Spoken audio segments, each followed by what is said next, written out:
The desert had no name. On most star charts, the planet was marked only by a string of numbers and a warning code indicating non-essential habitation. To the people who lived there, it was simply called Kairos, a world of endless sand, razor winds, and twin suns that burned mercy out of the sky. It was where unwanted things were sent. When they dragged her to the edge of the dunes, she didn't scream. Veolyra stood barefoot in the sand, her silver-blue skin already blistering beneath the rising suns. The ceremonial bindings still circled her wrists, glowing faintly with the symbols of her people's law. Around her, the elders watched from the shade of their transport, faces masked with ritual indifference. "You are given one chance to recant," the High Matron said. "Accept the bond. Restore honor." Veolyra lifted her chin. "I will not be owned."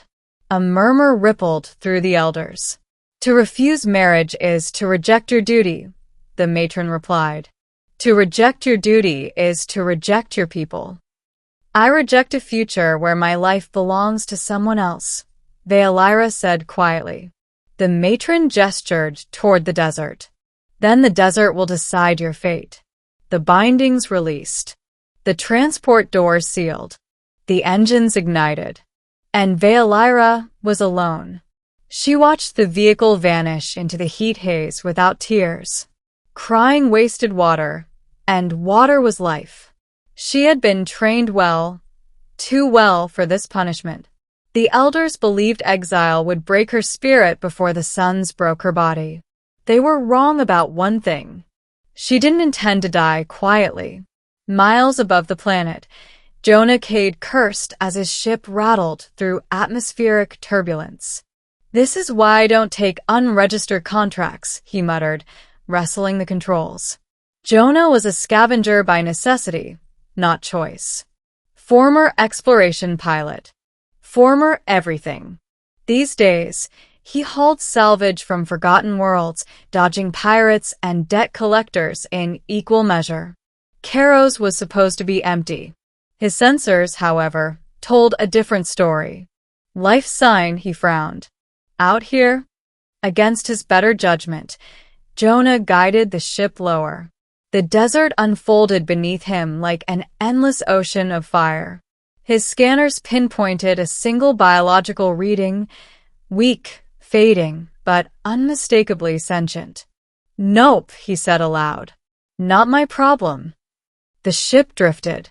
He thought of the bonus he'd get for ignoring it. He thought of the trouble. He thought of how many times someone had chosen not to help him. Jonah sighed. Damn it. He set the ship down. Veolyra had been walking for hours. Her vision blurred at the edges, and the sands burned her feet despite her species' natural resistance. She had found no shelter, no water, only the relentless judgment of the suns. When she saw the ship, she thought it was a hallucination. Metal gleamed against the dunes. Dust spiraled as engines powered down. A human emerged. She knew the species from trade records, soft-skinned, short-lived, dangerously compassionate. Jonah froze when he saw her. She looked nothing like the raiders or beasts he'd expected. Tall, elegant even in exhaustion, eyes like fractured crystal. Alien, but unmistakably intelligent. "Hey," he said cautiously. "You alive?" "Barely," Veolyra thought. She nodded once. Jonah handed her a water pouch without hesitation. She drank carefully, resisting the urge to drain it dry. "Who left you out here?" he asked. "My people," she replied. "Because I said no." Jonah blinked. To what? To being married like property. He stared at her for a long moment, then laughed bitterly. Figures. Different planet, same garbage. He helped her onto the ship. That decision would change both their lives. Jonah's ship was small but functional. As Veolyra recovered, she told him her story, of a society built on rigid bonds, where marriage was less union and more contract, binding bloodlines and resources. I was promised to someone I'd never met, she said. Refusal meant exile. And exile means death, Jonah said. Yes. Jonah clenched his jaw. That's not tradition. That's execution with extra steps. When Veolyra asked where he would take her, Jonah hesitated. Anywhere but here, he said finally. They jumped systems. For a while, it felt like freedom. Veolyra learned human customs. Jonah learned alien history. They shared meals, stories, silences. She helped him repair the ship with knowledge of crystalline alloys. He taught her how to navigate star maps. But freedom has a way of drawing attention. One evening, Jonah's sensors screamed warnings. 3 ships emerged from fold space. Corrosion design. They found me, Veolyra whispered. They're not taking you back, Jonah said, already powering weapons he hoped he wouldn't need. A transmission cut through. Return the exile, a voice commanded. She is property of House Carr. Jonah's hands shook, not from fear, but rage. She's not property, he snapped. She's my passenger. She has no rights, the voice replied. Stand aside. Veolyra stepped forward. If I return, will you spare him? Silence. Then, no. Jonah didn't hesitate. He jumped blindly. The ship tore through unstable space, alarms blaring.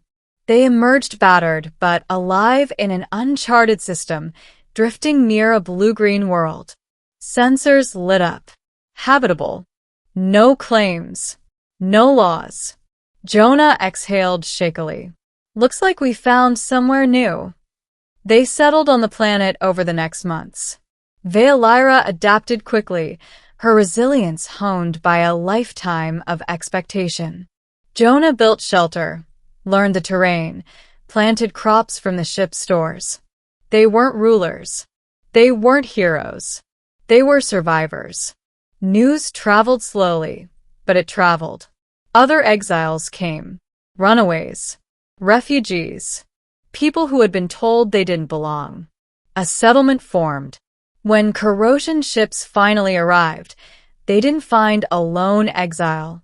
They found a community, and Veolyra standing at its center. I was left to die, she told the emissaries.